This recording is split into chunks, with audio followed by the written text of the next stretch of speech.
Alors l'alimentation à la demande, ça va être alimenter son bébé quand celui-ci a des signes d'éveil.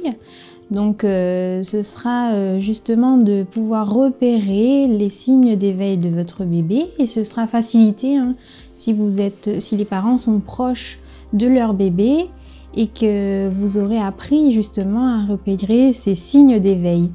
Et justement, l'équipe médicale et paramédicale, nous sommes là pour vous accompagner à repérer ces signes et à y répondre au plus proche des besoins de votre bébé.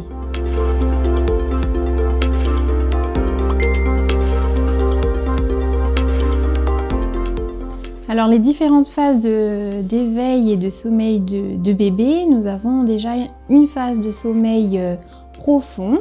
Donc là, on déconseille de réveiller le bébé, c'est une phase de récupération. Le bébé est profondément endormi, donc on n'aura pas de mouvement au niveau du corps. Le visage est détendu, les bras sont repliés. Et donc c'est une phase où il faut respecter justement le sommeil de bébé. Et du coup, on va plutôt se pencher sur la phase de sommeil agité ou léger. Donc du coup là, c'est le bébé qui commence à faire des petits mouvements avec son corps. Il peut mettre un petit peu les mains vers la bouche, faire des petits mouvements de lèvres.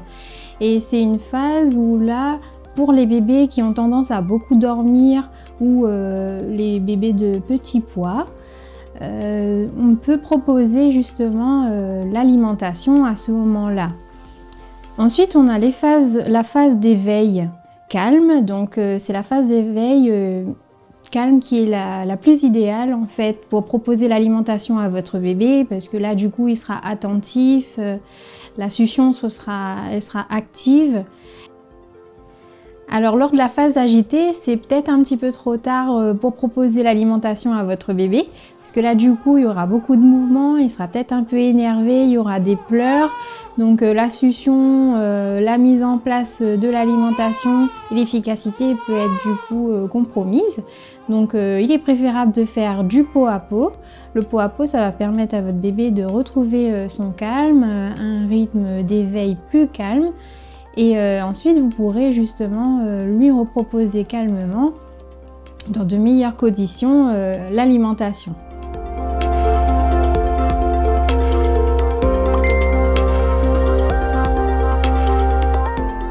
Alors le rythme du nouveau-né, on va dire que chaque bébé est différent.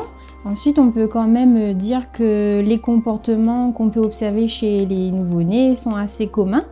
En tout cas, on observe que les 2 premières heures après l'accouchement, le bébé est éveillé, actif, il est tonique. Donc du coup, pour la tétée, ça se passe très bien.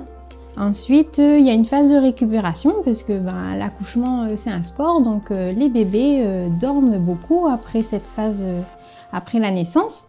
Donc c'est tout à fait normal.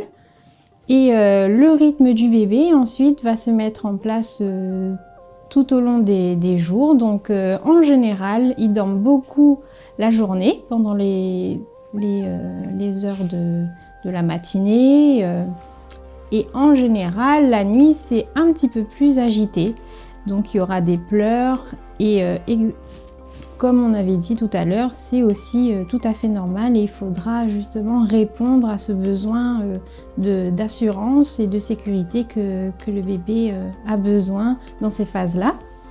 Et on dit souvent que la nuit de J1, J2, c'est la nuit de la grande fête, la fiesta. Donc il faudra s'y attendre quand on est parent à avoir quelques nuits blanches.